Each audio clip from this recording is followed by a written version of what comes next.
Fancy you meeting you here for another episode of Kanpai News. For the week commencing the 14th of June, 2026, I'm your host, Nasuth. I am joined, as always, by Xeno and Thaylien. What are you doing here? Indubitably. I'm not okay with what he was doing with his glasses. It just makes me feel uncomfortable. He was just doing a librarian. You know, it's fine. No, I don't like that. He's just doing a librarian. No, I don't like that. Let's move on. Not that way. Not that kind of doing. Alrighty. All right. We do have a fair number of stories to get through. Not as many as usual, but a fair number still. Starting with Newtoki operator Nabbed. The suspected operator behind Newtoki, one of South Korea's largest illegal webtoon piracy sites, has been extradited from Japan to South Korea under the Korean-Japan extradition treaty. The 37-year-old suspect, a former Korean national who reportedly acquired Japanese citizenship in 2022, is accused of distributing thousands of unauthorized works, including Slam Dunk and One Piece, while profiting through advertising revenue. Notably, this marks the first time Japan has extradited one of its own nationals to South Korea under the bilateral agreement.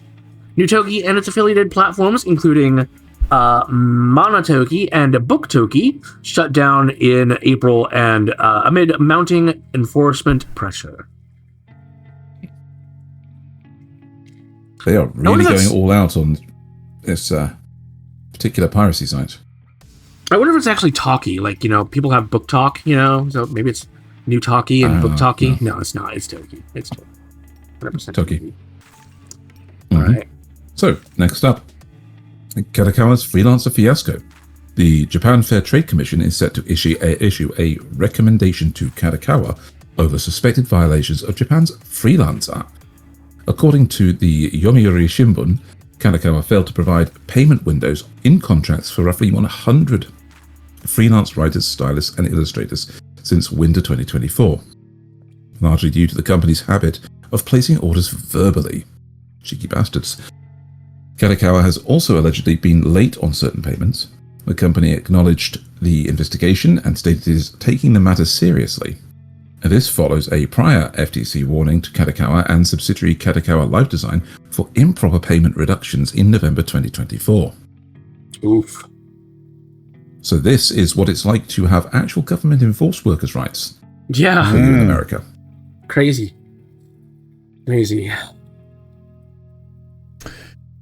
The immortal Tatsu returns to his roots.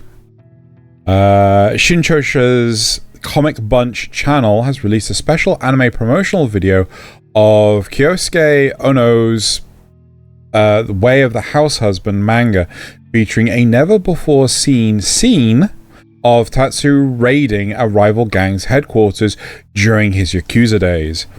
Kenjiro Suda and Shizuka Ito reprised their roles as Tatsu and Miku. The video commemorates both the release of the manga's 17th volume and the 25th anniversary of the Bunch imprint.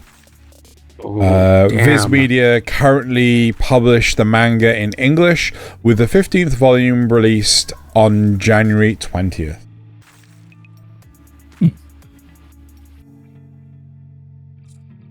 And Nazuth's busy looking at the... Oh, look at that. Oh, man, that is beautiful. All right.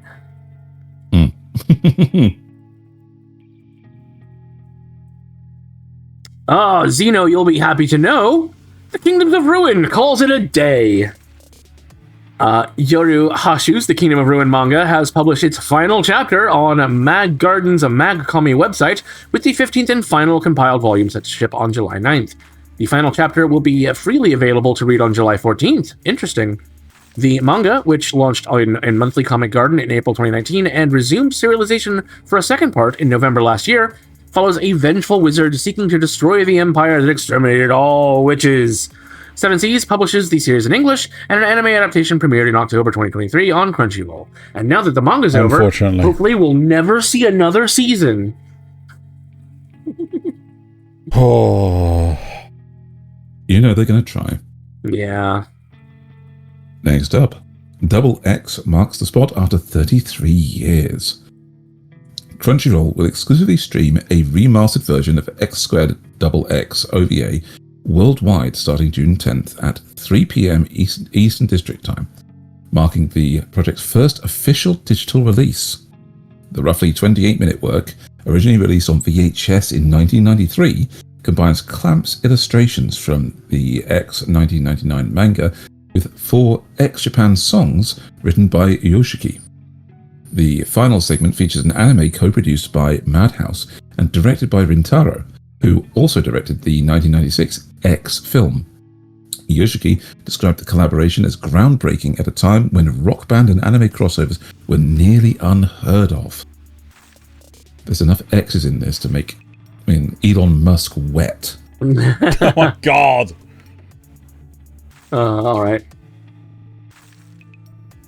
Ghost in the Shell gets a glow up.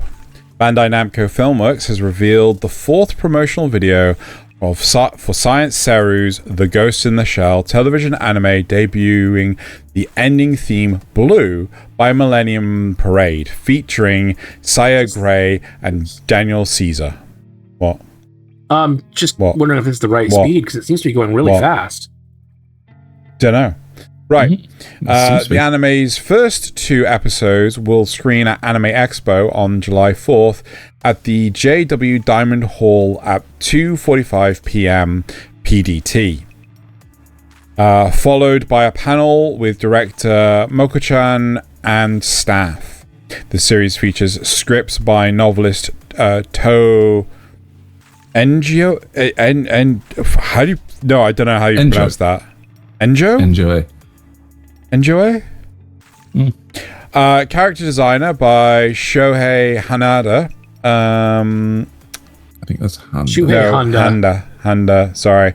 And music by Taisei Iwasaki, along with composer Ryo Konishi and Yuki Kanasaka. I should pronounce that, but I did that one right. Sorry, what? Still looking forward to this quite a lot. Oh god, yeah. Look at these fucking character designs, though. I will say though, like, look at how that's being silly. Look at him; he's bouncing up and down, being silly. I know, it's so cool. So, no. But if you go back to it, you also see. Yes, the chief. The director is much younger. He's got orange hair now. Yeah. No, not just that, but he's also like scowling and super. Yeah. I do feel like this does kind of feel like Bato. Well, I think they're bringing a more varied range of character expression. I do not think, in any way, shape, or form, if you're expecting standalone complex, you're setting yourself up for a fall. At Motoko in the background, she's smiling about something. I think they're doing a special operation. The chief isn't pleased, and then Bato's like, yes, fucking around. Yes. Yeah. Do it. Bato does seem like the type that would get excited over over weird shit. Well, again, something up. The character designs are also really interesting. So if you scroll down, like in the promotional art and thing, you can see here that they're all the guys are super thick. Togasa. Yeah, even Togasa's like, Anyway, really excited for that. All right, so I included this one just because it was kind of an interesting angle. Sumo stars slam dunk their way into anime. Cyber Agent has cast real-life professional sumo wrestlers Tamawashi and Tamashoho in the upcoming anime Jadugar? I don't know. A Witch in Mongolia, based on Tomato Soup's manga, A Witch is Life in Mongol. Tamawashi will voice Genghis Khan, while Tamashoho plays a resilient Mongol soldier. The anime premieres July 4th on TV Asahi, following a world premiere screening on June 13th at United Cinemas Aqua City in Odaiba, with a US premiere at Anime Expo on July 3rd. The series will also screen at the Annecy International Animation Films Festival in France. We don't have any. I don't think we have any preview of the. There's a. Yeah, it's just these guys talking. But there's a poster for the film down here. Yeah. Which is an interesting style. So that's I was going to point and say that. It's very interesting style. And having them playing, having actual big sports personalities doing big voices would be fun. All right.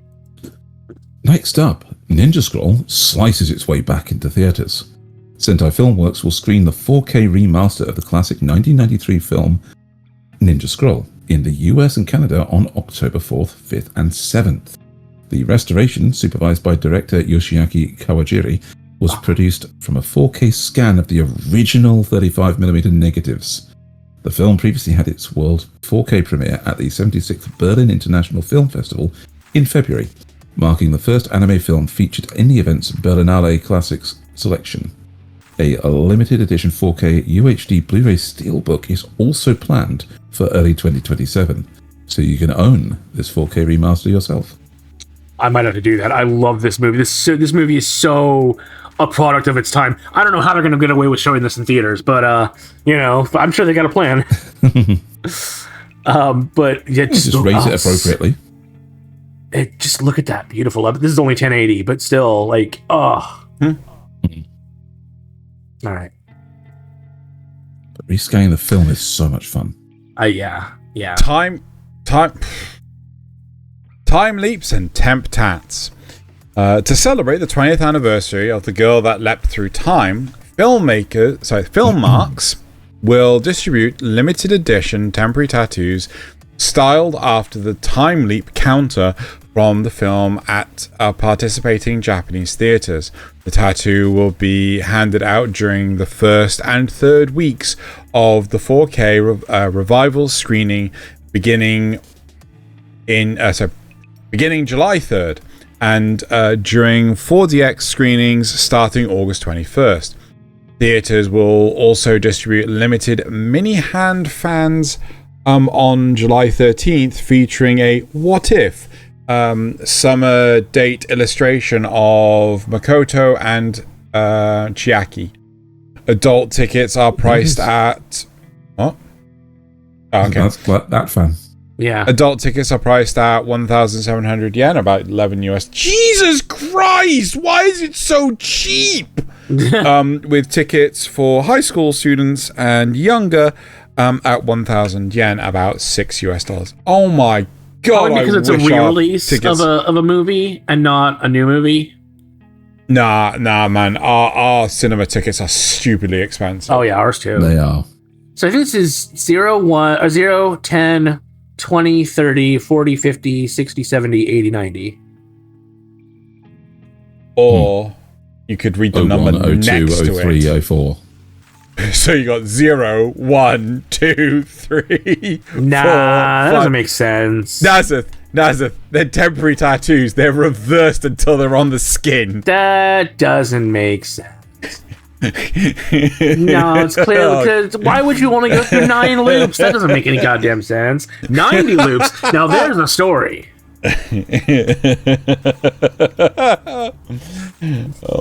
Xeno's really... It's adorable. Xeno's really glad he didn't get this one. Kojima gets the Nendoroid treatment.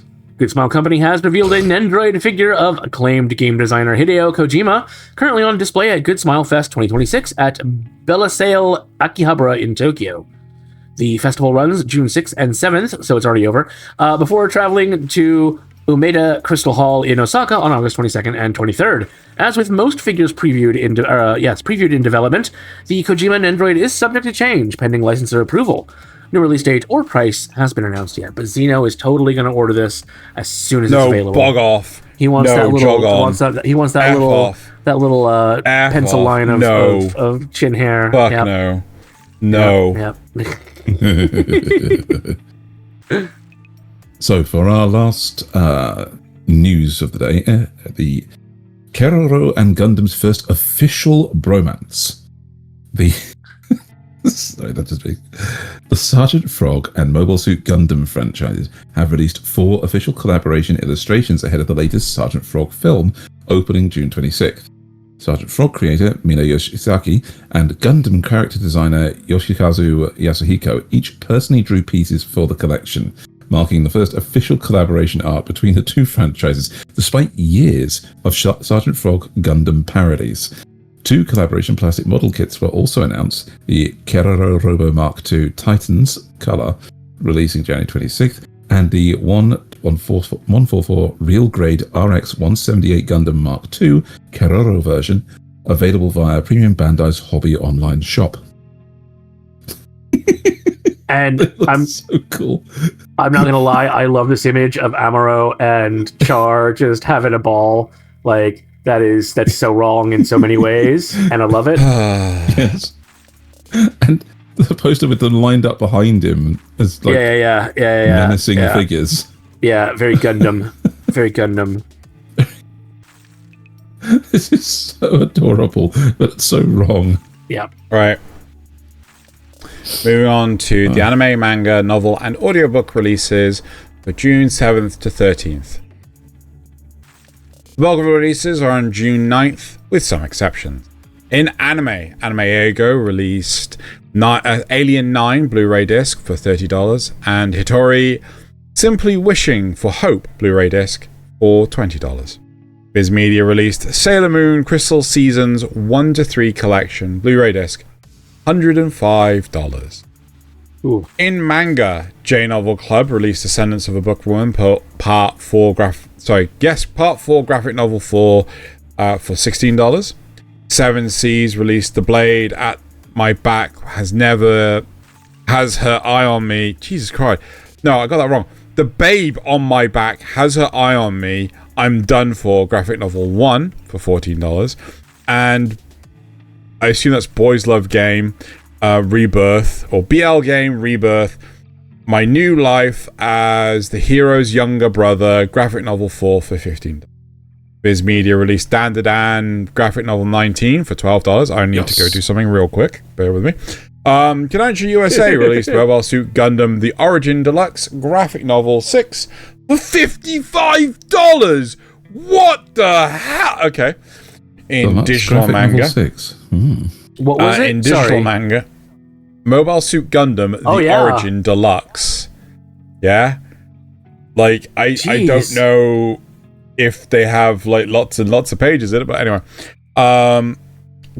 So in digital manga, One Piece Books released The B-Rank Adventurer with a Scary Face Becomes a Father, The Hero and His Friends graphic novel 2 for $10.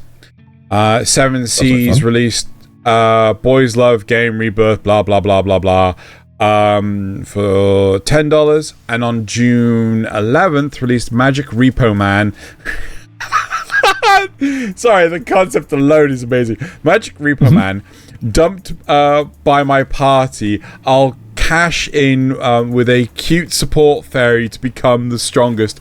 Graphic novel 1 for $11. Excuse me for a second. Yep, Kodansha USA. What?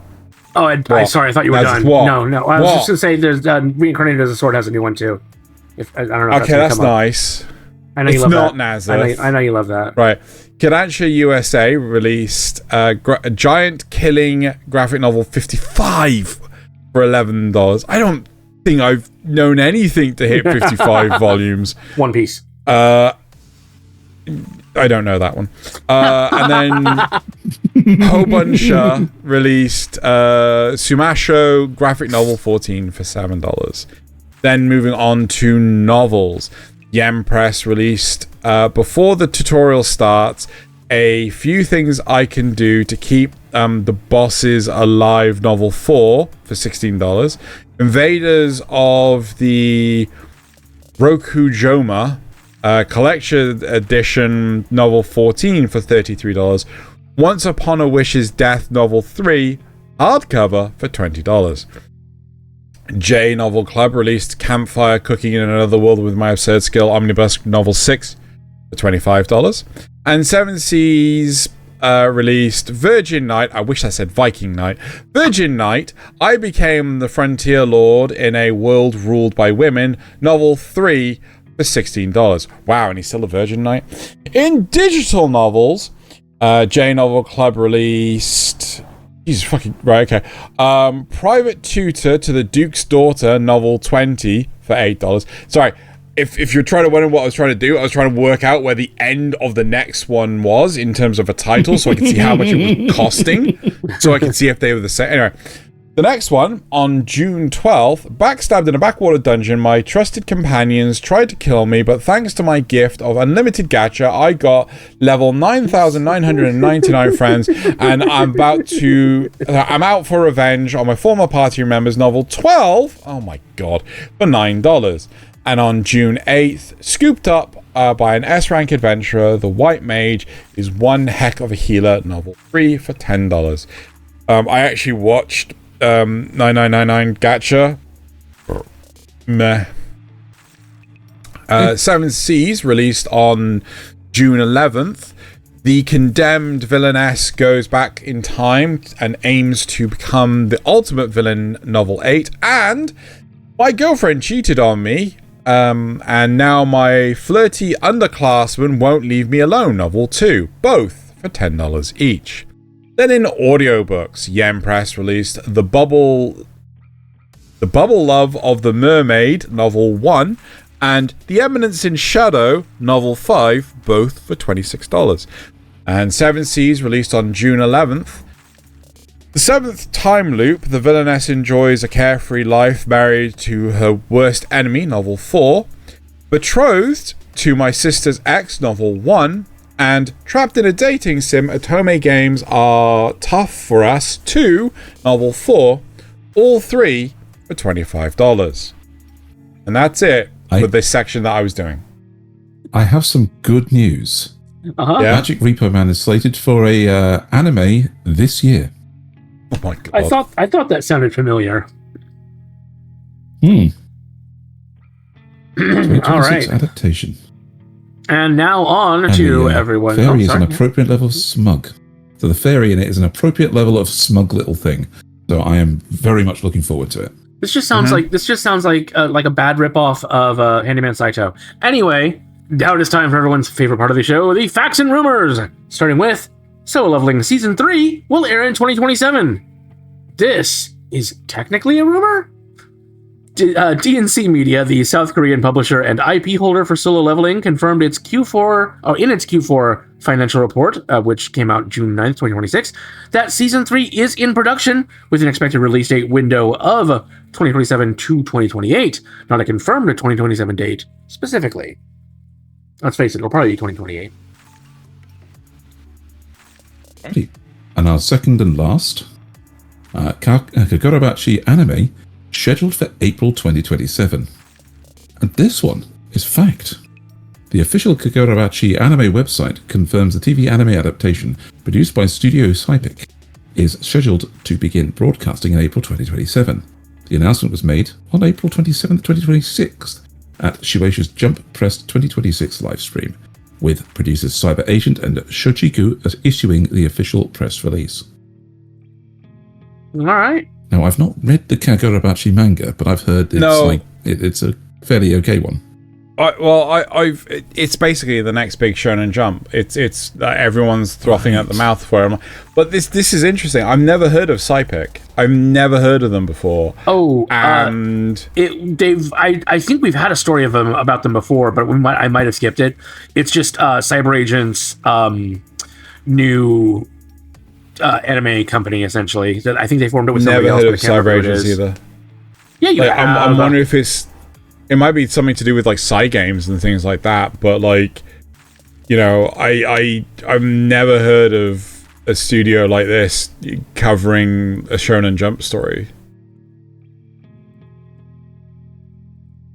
So subsidiary of Cyber Agent, which is established by Psy Games. Yeah. Yep, there you go.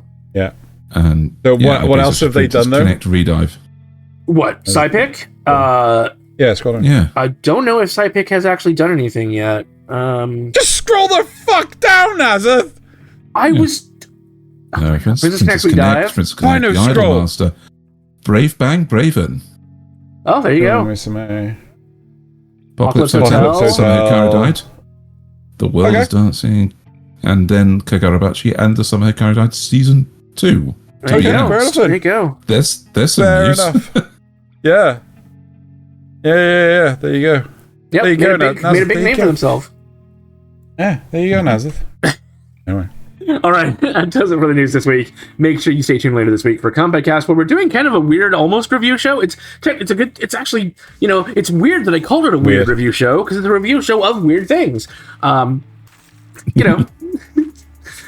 had a lot of fun with it, though. I think you will too. And then hopefully we see you back here next week for more news. As the point, scrolling down, for God's sake. Scroll down.